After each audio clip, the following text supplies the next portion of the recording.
فيديو الرا خسرتي خولين لالو ستيب باي ستيب akkaataa watch hours yookaan immoo sa'a 1000 YouTube keessan irratti guyyaa 15 keessatti akkaataatti guuttanii isin barsa.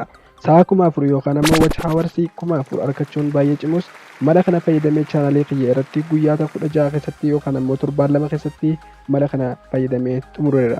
Isinis mala kana fayyadamtanii guyyoota 15 yookaan torbaan 2 keessatti watch hours guutumaan guututti akka xumurtan step by step waan isin garsiisu video kana osoo irra marin yookaan ammoo skip hin godhin haguma akka daawwattan isinin jaa viidicha irraa wajjii turtii gaarii. Okay guys, kallattumaan bunoota keenyatti osoo hin dabrin dura seera kana fayyadamuudhaaf wantoota sadii isin barbaachisaa. Wanti inni jalqabaaf irratti kompiitara mataa keessanii qabaachuudha jechuudha. Kompiitara yoo qabaattan baay'ee beeksisaa yookaan kompiitara malee tirikiin kun hin hojjetu. Kompiitara qabaachuun dirqama. Inni lammaffaan ammoo Wi-Fi cimaa qabaachuu qabdan yookaan ammoo neetworkii kamiyyuu haa ta'u bilbila keessanitti yoo fayyadamtan 4G ta'uu qabaachuudha. Inni sadaffaan ammoo viidiyoo kana haga dhumaa osoo irra marree daawwachuudha jechuudha. Viidiyoo kana keessatti seera adda addaa waan isin agarsiisuuf seerri kun yoo tokko isin jalaa dibee viidiyoon kun seerri kun isin hojjechuu dadhabuu mala. Kanaaf viidiyoo kana osoo irra marin akka obsaan daawwattan isiniif dhaame jechuudha guys. Dhumarratti jalqaba irratti maal goonaa biraawusarii kama qabaachuu qabdu jechuudha. Kompiitara keessanirraa biraawusarii gisee jennu fakkeenyaaf Firefox Yandex akkuma agartan isa Chrome fayyadameetiin isin garsiisaa jechuudha. Google Chrome baay'ee bareedaadha. Kompiitara keessarraa yoo qabaattan jechuudha. Jalqaba irratti maal gootu kallattumaan kompiitara Chrome keessan inni seentu jechuudha. Biraawusara kan barbaadan seenuu hin dandeessisan. Chrome kiyya yeroon kallattumaan haala kanaan seenuu haala kanaan naaf bana guys. Jalqaba irratti wanni nan godhu amma step jalqabaa irratti imeelii mataa keessanii isa haariyaa ta'e qabaachuu qabdan. Akkuma yeroo dabre akkuma agartan yeroo dabre imeelii akkaataatti bannee isin garsiiseetiin ture. Viidiyoo san booda daawwachuu dandeessan yoo imeelii akkaataatti banna kompiitara keessatti hin beekne liinkii isaa diskiripshinii isiniif kaa'achuudha. Jalqaba irratti imeela inni banattan jechuudha. Imeela chaanaala keessanii hin gootan. Kun akka amma agartan imeela kiyya loogiin godheetiin jira jechuudha. Banadheetiin jira.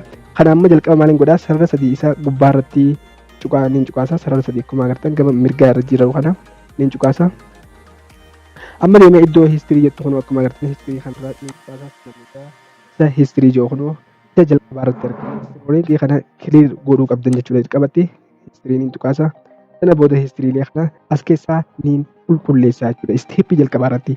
Fakkeenyaaf akkuma agartan isa kiliir daataa jiru gama jalaa kanarratti kiliir browsing daataa kan jiru kana niin cuqaafna. Cuqaafnu kallattumaan asitti na dabarsa.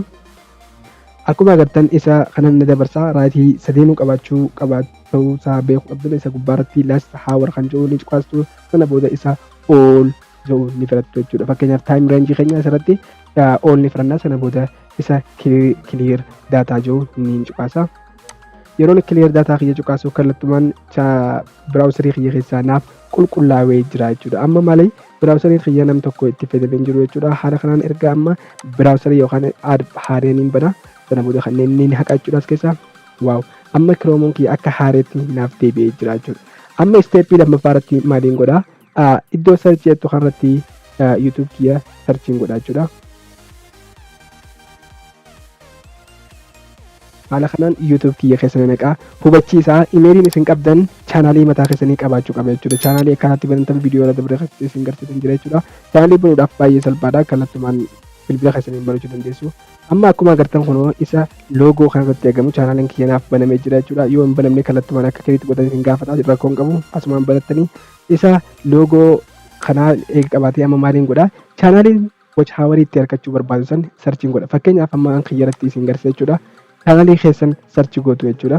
Chaanaalii keessan erga sarchi gootanii chaanaaliin keessan haala kanaan isiniif baachuudha. Amma kiyya haala kanaan naaf banee jira jechuudha. Amma maaliin godhaa akkuma agartan kunoo viidiyooleen kiyya naaf tarreeffame amma viidiyoolee kiyya sarara sadiin cuqaasaa add playlist yookaan save to playlist bakka cuqaasaa sana booda haala kanaan naaf jaa isa create playlist jedhuun hin cuqaasaa sana booda maqaa itti barreessitan sana booda iddoo privacy jettu kana ni dhufna sana booda iddoo public jedhu ni filanna sana booda public nuti jiran argachuu booda sana booda amma deemee isa create jedhu gama bitaa irratti argamu kana ni cuqaasa. Waaw yoo kiyya amma playlist keessatti create godhee jira. Akkuma deemee ammallee viidiyoo kiyya playlistiin amma uumisan keessatti add godhaa jechuudha. Akkuma agartan kun chaanaalii kana add viidiyoo kiyya playlistii reefu sana irratti irraan deebi'ee automaatikaalii ibseef ta'a. Ammallee deemee viidiyoo kiyya add godhaa jechuudha. Mistira tokko tasira jira viidiyoo kana hanga baatti yoo daawwattan viidiyoo kana keessatti mistira sanni bartu viidiyoo kana osoo skiiming godhe sirriitti daawwadhaa yoo kanneen dogoggortan ammoo watch hours keessan isin jalaa hanqatu mala. Haala kanaan ergaan playlistii kiyya fudhadhee hanga barbaadan pileelistii keessan keessa godhatanii san booda hoomii ni dhaqa kunoo akkuma agartan amma maaliin godhaa chaanaalii kiyya niin deemaa jechuudha. Yeroo chaanaalii loogoo kiyyaa niin dhaqa. Haala kanaan chaanaalii kiyyaa haala kanaan nabaa isa yuur chaanaal jiru isa gama gubbaarratti argamu niin filadha. Akkuma agartan kun chaanaaliin kiyya yuur chaanaal isa jiru yeroon filadhu haala kanaan chaanaalii kiyya keessa naqaa amma iddoo pileelistii jedhamu kunoo isa gama jidduu kanatti argamu niin filadha. Waaw! Akkuma agartan pileelistii reefu kilitti godhee haala kanaan as keessatti naaf argamtee jirti jechuudha. Pileelistii lamaa jira takka viidiyoo taniin laayikii tan lammaffaa taniin amma ani uume jechuudha. Kun akkuma agartan pileelistii reefu uumadhee viidiyooliin an keessatti naqee as keessa jira jechuudha. Amma maaliin godhaa maawuzii keessan qabatanii isa raayit kiliik cuqaasuu qofa raayit kiliik yeroo cuqaastan maal gootan liinkii viidiyoo kanaa koppii godhachuu jechuudha. Kana godhuudhaaf raayit kiliik tuqxanii isa koppii liink adrees hubachiisa. Image address osoo hin ta'in koppii link address isa jiru kan cuqaastanii sana booda koppii godhadheetiin jira. Amma jalqaba biraawusarii kiyyaa haariyaan taabii niin banachuudha kanarraa deebi'ee amma maaliin godhaa liinkii reefu amma sarchi godhee kan pileelistii kiyyaa kana asitti paastiin godhaa jechuudha.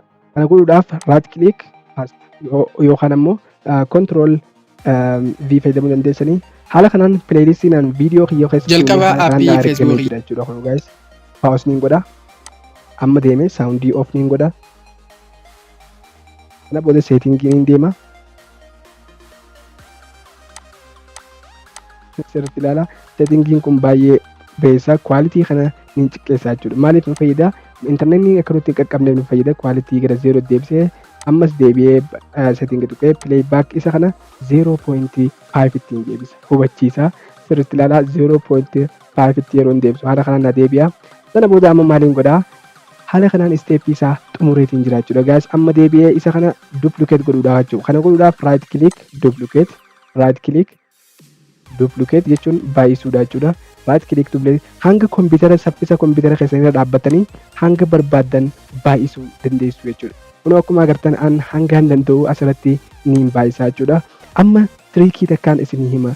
Watch haawariin keessan gonkumaa haala kanaan isiniif hin hizaabu yoo seera kana cabsitan.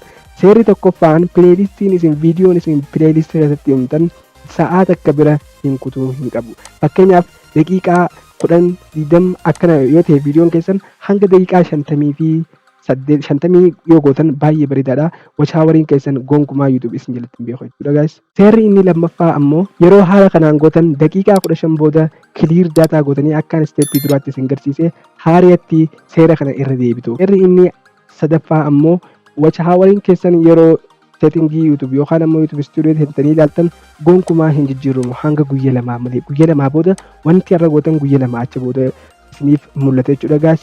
Akka irraa gammadan abdiin qabaa. Viidiyoon kun yoo isin ta'e laayik godhuu fi akkasumas chanaala kanaaf haalatan sabskiraayib godhuun beekatina. Viidiyoon kun ammoo akkaataa watch haawarsii bilbila keessan qofa fayyadamtanii akkamitti akka aad godhattan isin barsiisa.